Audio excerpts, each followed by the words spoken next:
Welcome back friends, this is Professor Nilesh Kade, and in this video lecture series we are learning about registration under GST. Now this is section 25. Section 25 of CGST Act 2017 deals with procedure of registration under GST.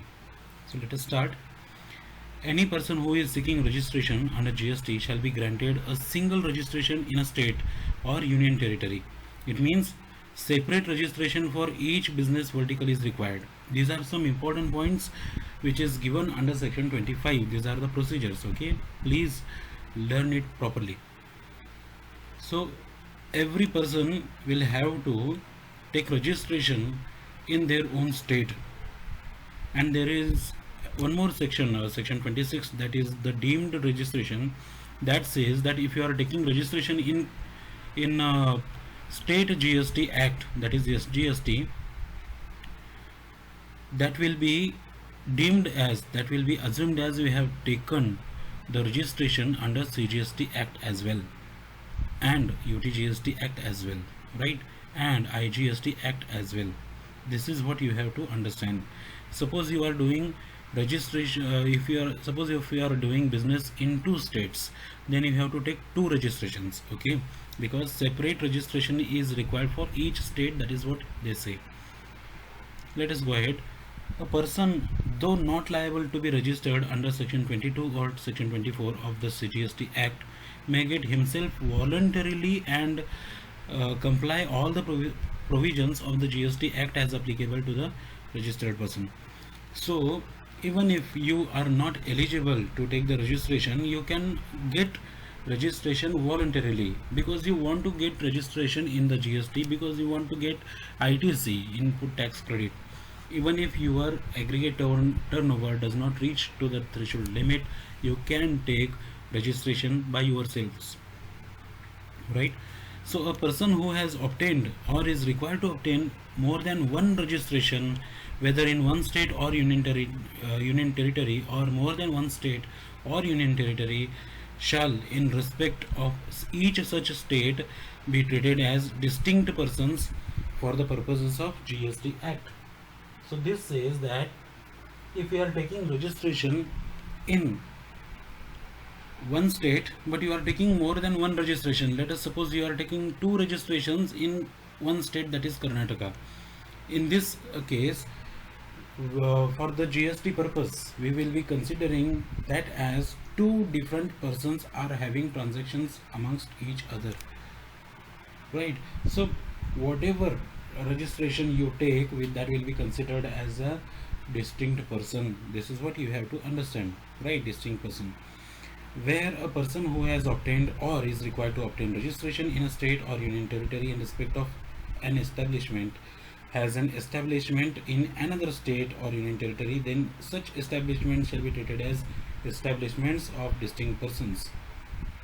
You know why? It is because we are considering that as distinct persons, right? So if you have any state or establishment in any other state, that will be considered as a establishment of distinct person, right? Let us go ahead. Every person shall have a permanent account number, that is PAN number, issued under the Income Tax Act 1961 in order to be eligible for the grant of registration. Otherwise you will not get registration, because GST registration is based on PAN number only, right? PAN card you might be having, that is essential to take registration under GST, right? So where an eligible person fails to obtain registration, the proper officer may take suitable action as per law. Proper officer means GST officer. He will take whatever action. If you are eligible to take the registration but you are getting difficulty in taking registration, then GST officer will help you. Okay. Any specialized agency of the UNO, that is United Nations Organization, or any other organization as notified by the commissioner shall be granted unique identity number for all purposes, including refund of taxes. So such organizations which are specifically organized, specifically registered for the purpose of international trade or international services, charitable institutions, all such organizations will get unique identity number, right? So the registration or unique identity number shall be issued as per procedure or shall be deemed to have been granted within the period of 7 days. You need not worry about these two things. It is meant for those who practice GST internationally, right? You only worry about this PAN number and other details. Now this is the chart where you will understand how the GST procedure, the GST registration procedure takes place, right? So log on to the GST common portal. It is online, right? So fill up the form GST REG 01 and part A. There are two parts. Okay, part A, PAN number, mobile number and email details. Basic details will be asked to you. The portal verifies details by the OTP. Whatever detail you give, like your mobile number and email, it will be checked. The portal will automatically check by sending you an OTP. So you will get the application reference number, that ARN, on the mobile and through email as well. You will get the application reference number. With this application reference number, you have to fill the part B, right? So part B will ask you additional details.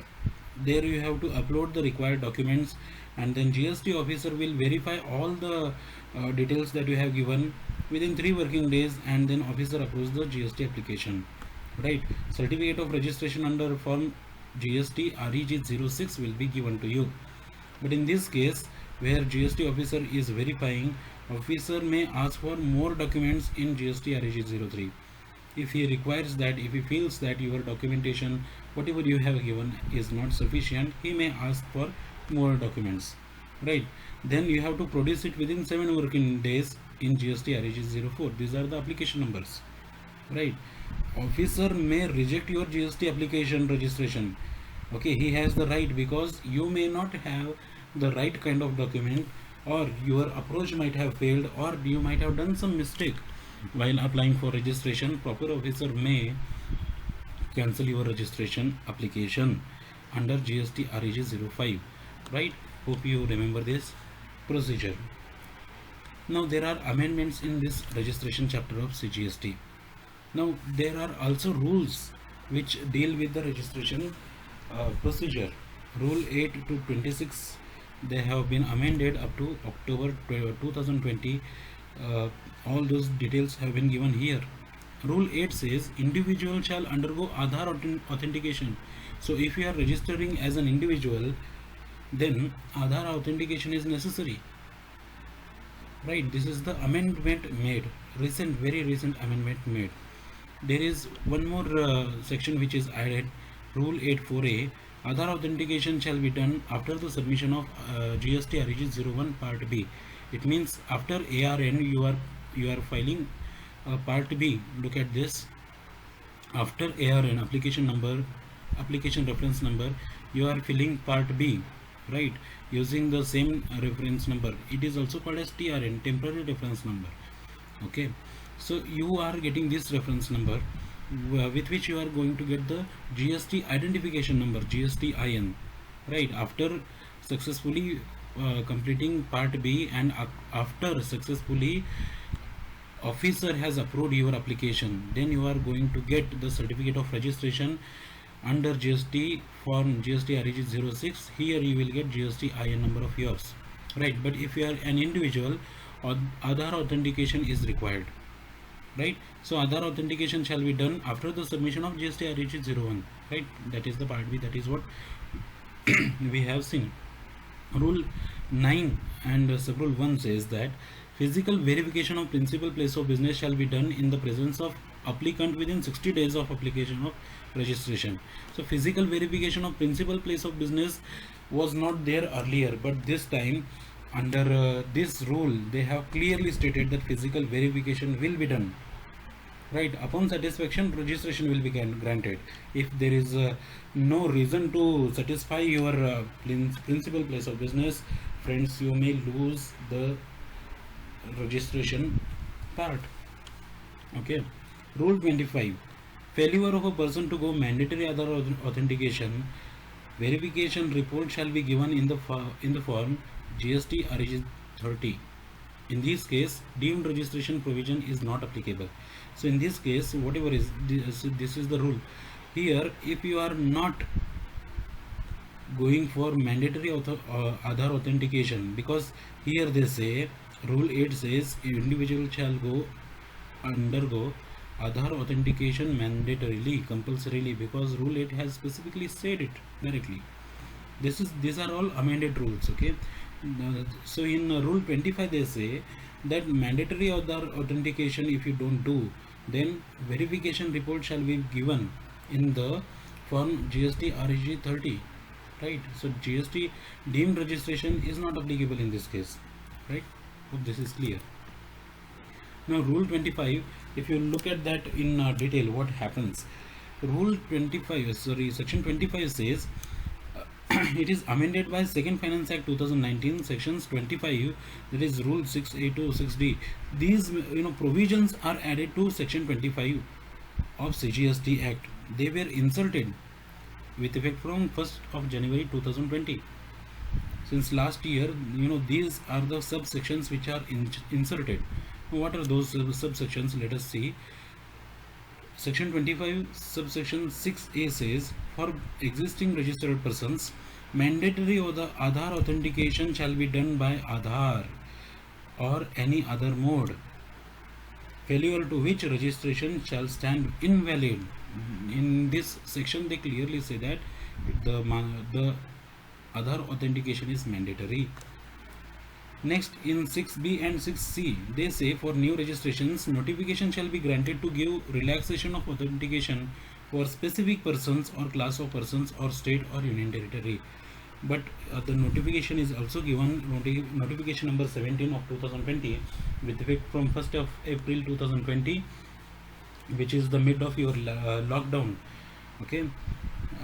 Provisions of 6B and 6C shall not apply to these two persons. Now, who are those two persons? The person who is not an Indian citizen, this provision is not applicable because they will not be having Aadhaar, right?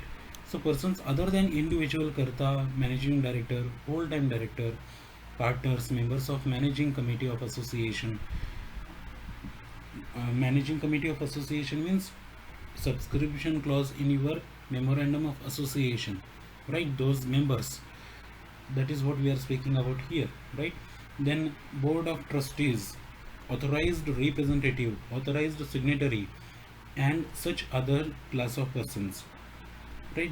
So any other person other than this are not required to take registration mandatorily, right? But if you are an Indian citizen, here in first point only they say, if you are an Indian citizen, you have to go for mandatory Aadhaar authentication, right? So section 25 and subsection 6D says the relaxation of authentication is given. So for persons other than individuals who are existing registered persons, no notification has been given yet. And for new registration, notification number 17, see, this is for the new registration, they have given it in section 60. For existing registered person, no notification, right? Because they are already doing the work. So this is all about section 25, right? Something more about mandatory Aadhaar authentication. GST registration shall be Aadhaar based with effect from 1st April 2020. Please remember this. If Aadhaar is available, then Aadhaar authentication is required.